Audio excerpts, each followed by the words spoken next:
안녕하세요. 리얼티 아트 매니저 김신혜입니다. 네, 김윤경 작가입니다. 네, 작가님 오늘은 저희 저번에도 다뤘던 네. 그 개념미술가 네. 존 발데사리, 제가 너무 좋아하게 된 작가님이에요. 네, 저도. 또 알아보도록 하겠는데요. 네. 이번에 내용에서는 데이비드 살레가 존 발데사리의 작은 영화관이라는 제목으로 시작을 했는데 네. 내용이 이 부제목을 붙여서 이렇게 좀 얘기를 하더라고요. 네네. 네. 네, 전반적으로 존 발데사리라는 작가가 자신의 양식을, 네. 자신의 스타일을 어떻게 세워서 네. 다른 작가들에게 어떻게 영향을 끼쳤는지 네. 뭐 그런 내용이었던 것 같은데, 왜냐하면 회화에서 개념 미술로 확 전환하는 그런 정말 충격적인 사건들이 있잖아요. 네. 그 얘기를 하는 것 같더라고요. 네. 데이비드 살레는 이렇게 몇 가지로 챕터를 나눠놨는데요. 여기 처음으로 이렇게 이 사람이 제목을 붙여서 이렇게 들고 있는 게 존 발데사리의 작은 영화관이에요. 네. 지난번에 우리 이렇게 그 영화 대본 시리즈 그거를 네, 작가님 이렇게 잠깐 얘기해 주셨었어요. 네. 네. 영화 대본 시리즈 작품들을 우리가 봤었는데 네. 헐리우드 영화 스틸컷 그런 거랑 이제 옛 대가들의 작품을 이렇게 같이 합성을 하는 거죠. 조합해서. 네, 그렇게 해서 만든 영화 대본 시리즈 그런 것들이 있었고, 그리고 뭐 이제 텍스트를 결합시키는 거. 그래서 뭐 뭐랄까 별로 어울릴 것 같지 않은 그런 이제 제목을 붙이는데 사실은 자세히 들여다보면 되게 말이 되는 그런 것들, 네. 그런 작품들을 이렇게 많이 했는데요. 존 발데사리의 작은 영화관 이런 제목을 붙이게 된 게 아마도 이제 존 발데사리가 1960년대 때 자기가 이제 샌디에이고에 있는 그 망했는 극장이죠. 네. 그 극장을 이제 스튜디오로 사용한 거를 두고 이렇게 이야기를 하고 엄청 시작을 해요. 컸겠네요. 네, 극장은 사실은 크잖아요, 그죠? 네. 이제 그래서 문 닫은 그 극장에서 이제를 이렇게 탁 펼쳐놓고 혼자. 이제 그것도 키가 엄청 큰 사람이 네. 그죠? 그림을 그리고 있는 그게 이제 무대인 거죠. 네. 무대 위에서. 그러면서 이제 데이비드 살레가 이렇게 얘기를 해요. 아, 이렇게 고뇌하는 예술가에 대한 영화를 이렇게 찍는 만든 것 것처럼? 같다고. 네. 그런 식으로 이렇게 해서 작업을 이렇게 한 모습인데, 네.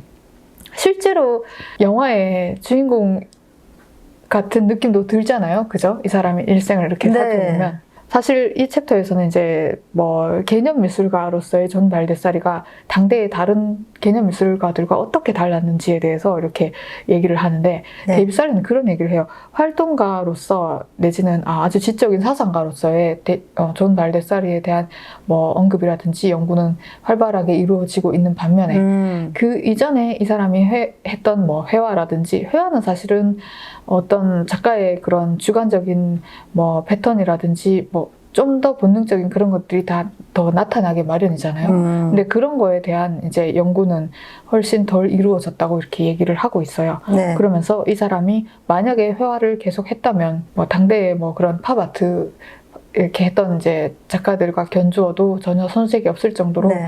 성공을 거두었을 거라고 얘기를 하고 있거든요. 네. 이 사람이 이제 뭐 그 칼라츠에서 이제 두 사람이 이제 만난 거죠. 네. 선생님과 제자의 사이로 이제 만난 건데, 그때 포스트 아트 스튜디오 이제 수업을 통해서 만난 건데, 일단 회화가 아닌 다른 장르 내지는 스튜디오 밖에서 행해지는 그런 미술에 대해서 이렇게 뭐 우리가 어떻게 수업을 했는지, 그때 당시에 뭐 어떤 작가들이 있었는지, 뭐 그때는 학생인데 지금은 작가인 그런 사람들, 그런 거를 이렇게 얘기를 하면서 당시에 뭐 이렇게 새로운 미술, 뭐 개념 미술에 대해서 이렇게 이제 뭐 하는 거에 대해서 이렇게 보면은 주류에 대한 어떤 대안, 그리고 이제 피상적인 예술이 아닌 어떤 정치적인 것들, 그런 것, 태도, 이런 것들을 이제 강조하는 그런 미술인데, 그런 게 너무 한없이 열려져 있는 거예요. 막 그런 막 모든 거에 대한, 예술은 뭐 모든 것이 될 수 있다, 뭐 네. 모든 것이 예술이 될 수 있다, 네. 이렇게 이런 명제를, 그러면서 이제 전면적으로 그런 거를 수용하는 거죠. 그게 어떻게 또 이제 다른 작가들한테 영향을 끼쳤는지 그런 거를 네. 하잖아요. 네.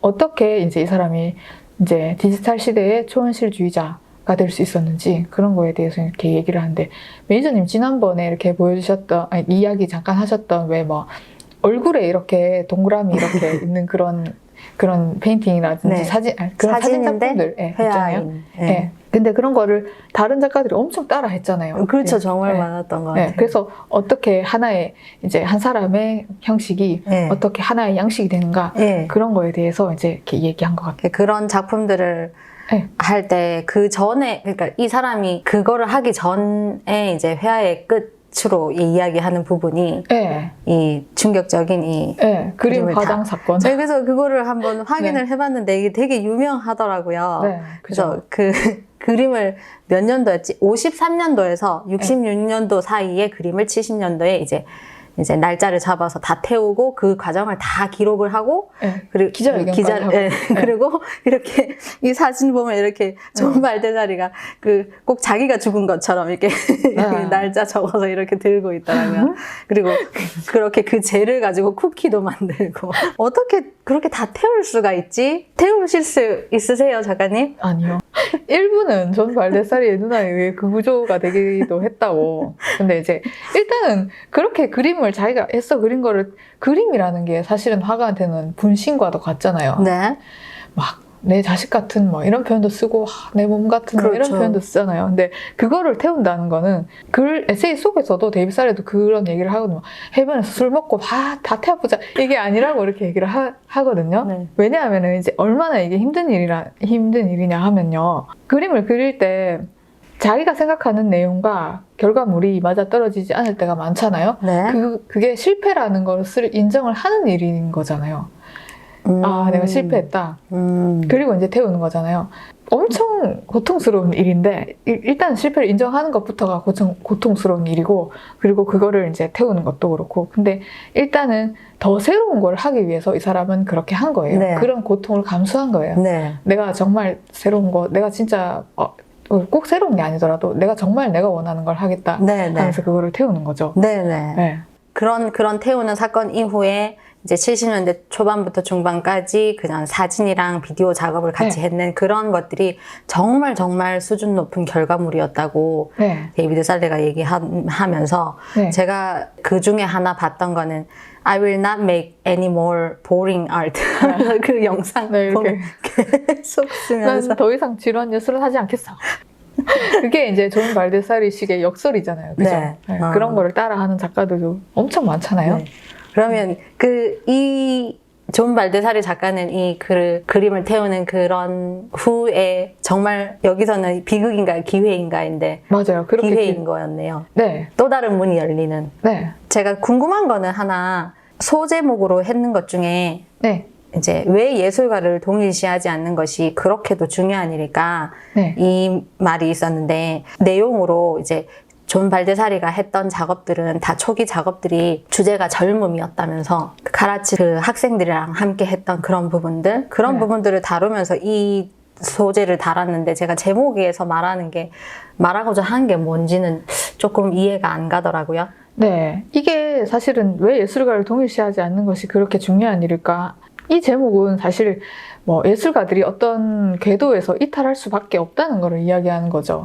사실 데이빗 살레는 3세대 추상 표현주의 화가들에 대한 반작용으로 이제 뭐 1958년부터 60년대 후반까지 지속된 그런 경향, 네. 그런 경향이 그러니까 주관성을 제거하거나 최소화하는 경향으로 나타났다고 얘기를 해요. 그러면서 당시의 음악이나 문학에도 이게 많이 나타났다고 하더라고요. 네. 그래서 이게 나르시즘을 이제 피하는 것. 그러면서 이제 존 발데사리 같은 경우는 이제 60년대 후반 이제 사진 같은 회화로 이제 시작을 하는 거죠. 그래서 이제 70년대 사진과 비디오 작품으로 이렇게 나타났는데 이제 뭐 개인적인 취향을 가능하면 많이 지워버리는 게 이 사람의 원칙이었다고 해요. 그럼에도 불구하고 이제 스타일이 생긴 거잖아요. 네, 그 얘기를 이렇게 하고 네. 있는데 뺏기는 거잖아요. 헐리우드 스틸 영화 네. 그 컷이랑 그리고 대가들의 작품을 두 개를 이제 패러디하면서 뺏긴 건데 네. 이게 자기의 스타일이 되는 거죠. 네. 네.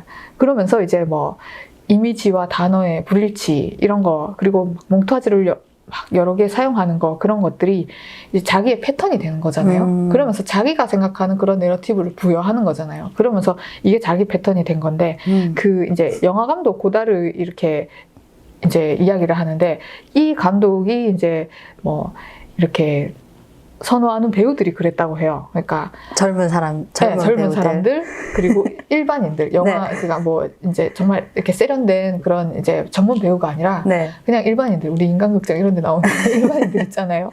네. 근데 존 발데사리가 그 후기 그거 뭐지 미술 실습 그거 하면서 이렇게 젊은 학생들 근데 이렇게 같이 이렇게 비디오 찍고 뭐 이렇게 하는데 그거를 이제 데이비 살레가 그렇게 얘기하더라고요. 젊은 사람들이 갖고 있는 애매한 그래도 우리가 세상을 바꿀 수 있지 않을까 예술을 통해 이런 애매하게 갖는 그런 낙관적인 희망 네. 그런 것들을 엄청 이렇게 포용하고 싶어 했다고 하는 것 같다고 그렇게 얘기를 하더라고요. 네. 늘 젊은 사람들하고 이렇게 어울리고 학교에서 거의 살았다고 해요. 그래서 참 멋있는 사람 같아요. 스승과 제자 사이에 그런 것들이 되게 네. 큰 영향을 미치는 것 같아요. 서로에게. 네, 서로에게. 존 발데사리는 네. 엄청난 영향. 네, 우리는 사실 그런 일이 없잖아요. 잘 뭐 학교에서 이제 교수님이랑 이렇게 막 친구처럼 내지는 함께 영향을 주고받는 그 동료 예술가처럼 이렇게 될 수가 잘 없잖아요. 네. 그런 면에서 보면 참 부러운 케이스인 것 같아요. 네. 네. 마지막 소제목에 네. 무형식이 형식이 되고 더 고매한 형식을 뛰어넘는다는 얘기를 하면서 네. 존 발데사리 작품의 스냅샷들에 대한 네. 이게 얼마나 멋있는지 이런 작품들이 몇 세대의 작가들이 이걸 얼마나 따라했냐 막 네. 이 내용을 얘기하는 것 같더라고요. 네. 이런 사진, 그래서 거기에 보면, 챕터에 보면은 나오는 내용 중에 그런 식의 막 우스운 사진들을 자기 작품의 그런 어떤 소재로 사용을 한 작가들이 너무 많아진 거예요. 그렇죠. 그게 이제 형식이라는 거가 이제 성공적인 평가를 이제 받는 케이스다, 이렇게 얘기를 하고 있더라고요. 작가들이 내 작품을 따라하는 것들이. 네, 네. 근데 저는 사실은 이 말이 형식, 그러니까 뭐 스타일, 형식 이런 것들이 뭐 성공적이라는 평가를 받는다는 거, 그냥 그 말 자체만 놓고 봤을 때는 살짝 반감도 들더라고요. 왜냐면은 이 형식이라는 게 성공을 한다는 거는 뭐 내가 이 형식을 가지고 남한테 영향을 끼치는 것뿐만 아니라 이제 이렇게 조금 다른 이슈일 수 있거든요. 왜냐하면 사실 이게 좀 가늠하기 힘든 게 작품 안에 있는 것만 형식만으로 놓고 볼 때는 뭐 전통적으로 우리가 중요시하는 것들이 있잖아요. 황금 분할이라든지 뭐 어떤 질서라든지 법칙이라든지 이런 게 있을 수 있는데 그런 거는 사실은 어떻게 보면 설명하기가 너무 어려운 불가능한 영역일 수 있잖아요. 그래서 이 말은 사실은 그닥 맞는 말은 아닌 것 같은데, 네. 어쨌든 뭐 이런 뭐 형식, 스타일, 이런 양식 이런 것들은 뭐 사회나 데이비 살레가 이야기하는 건 그건 것 같아요. 사회나 예술 제도권 안에서 이렇게 결정되는 것들, 그런 맥락에서 놓고 볼 때 이제 이런 기준을 매길 수 있는 문제니까, 네. 네. 그런 것들을 사실 이렇게 막 많이 따라 하잖아요. 그 동그라미라든지 역설법이라든지 이런 거를 네. 이렇게 많이 따라 하는데 데이비 살레가 이렇게 뭐 얘기한 것 중에 제가 되게 동의를 하게 되는 이제 뭐 부분이 뭐였냐면 존 발데사리가 이제 거둔 성공 중에 많은 작가들이 그러니까 우리 일상적인 그런 시각 문화, 일상 문화에 있는 그런 우리가 보게 되는 것들 그런 것들을 예술의 주제로 가져오는 거, 네, 그거를 이제 사람들이 많이 하게 된 거죠. 예술은 뭐 되게 거창해야 될 것 같고 그런데 사실은 존 발데사리가 그걸 바꾸어놨다고 얘기를 평가를 하더라고요. 그 대목이 되게 이제 그 대목에서 이제 무형식이 형식이 되고 더 고매한 형식을 뛰어넘는다 이런 거를 이렇게 좀 설명을 해주는 대목이 아닌가 하는 생각을 했던 것 같아요. 작품의 방향 전환을 시도하는 그런 작가들, 네. 그런 예술가들에게 정말 좋은 예가 되는 네. 작가인 것 같습니다. 네. 오늘은 그러면 네. 여기에서 마무리를 하도록 하겠습니다. 네. 네. 존 발데사리 정말 닮고 싶은 그런 작가입니다. 네. 전 작가는 아니지만 정말 멋있는 사람. 작가가 아니어도 닮을 수 있습니다. 그래요? 예술 해볼까요? 네. 네, 오늘 여기까지 하도록 하겠습니다. 감사합니다. 감사합니다.